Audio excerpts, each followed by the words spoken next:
Good evening, আমি পিয়ালি আর আমি নিয়ে চলে এসেছি একটি নতুন ব্লগ নিয়ে।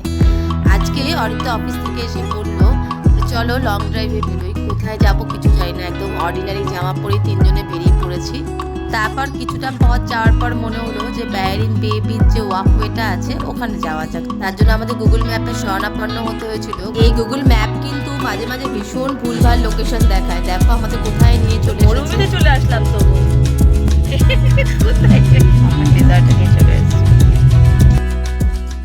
যাক, এবার গুগল সঠিক রাস্তায় দেখিয়েছে। আমরা এবার পৌঁছে গেলাম ব্যারিন বে ওয়াকওয়েতে।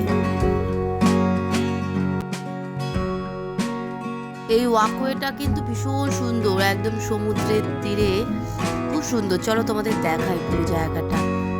দেখো কি সুন্দর জায়গাটা, একদম পরিষ্কার পুরো আর আলোয় আলোকিত। দূরে যে বিল্ডিংটা দেখতে পাচ্ছ না, ওটা হচ্ছে ব্যারিন ওয়ার্ল্ড ট্রেড সেন্টার। 50 তলা এই বিল্ডিংটার উচ্চতা হচ্ছে 887 ফুট। আর এই যে এখানে বোট চলছে, অনেক রাত অবধি কিন্তু এখানে বোট চলাচল করে। আর ওই যে দূরে দেখতে পাচ্ছ ওটা হচ্ছে একটা রেস্টুরেন্ট।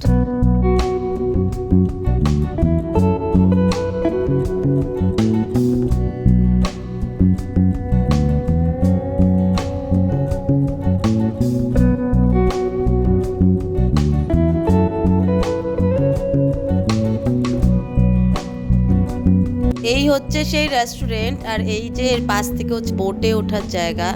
এখনো কিন্তু অনেক লোকজন আসছে। ঘড়িতে এখন রাত 9টা বাজে, মানে অনেকেই আছে রাতে ডিনার সেরে একটু ওয়াক করতে, হাঁটা চলা করে তারপর বাড়ি যায়।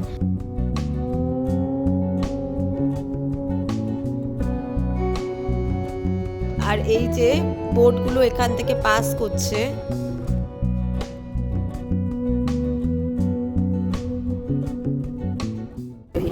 খেলতে শুরু করে দিয়েছে।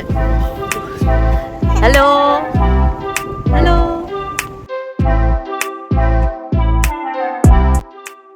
এখানে একটা ব্রিজ আছে, এই ব্রিজটা দিয়ে ওপারেও যাওয়া যায়। চলো ওপারটা গিয়ে দেখি।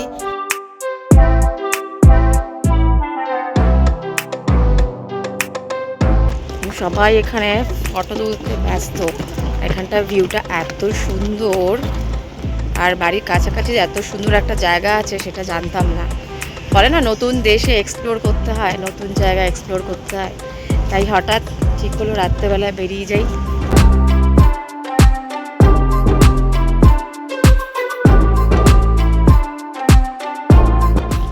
ব্যাপারটা হচ্ছে আমি একদিকে, আমার বর একদিকে, আমার মেয়ে একদিকে।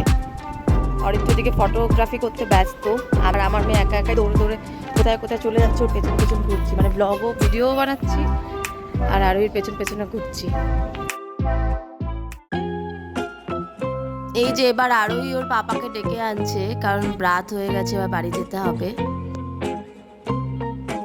এবার আমরা ব্রিজ থেকে নামলাম, তোমাদের পুরো ওয়াকওয়েটাই দেখালাম। সমুদ্রের তীরে কি সুন্দর করে সাজিয়ে একটা ওয়াকওয়ে বানিয়েছে।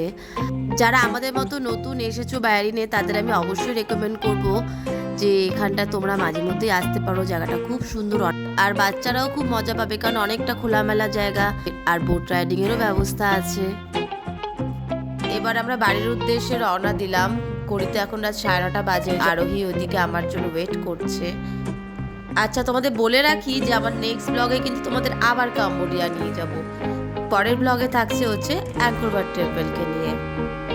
আজকের ব্লগটি যদি তোমাদের ভালো লেগে থাকে তাহলে অবশ্যই লাইক, কমেন্ট এবং শেয়ার করে দিও। আর যারা এখনো অবধি সাবস্ক্রাইব করোনি তারা প্লিজ সাবস্ক্রাইব করে দিও আমার চ্যানেলটিকে। Stay with me, bye bye.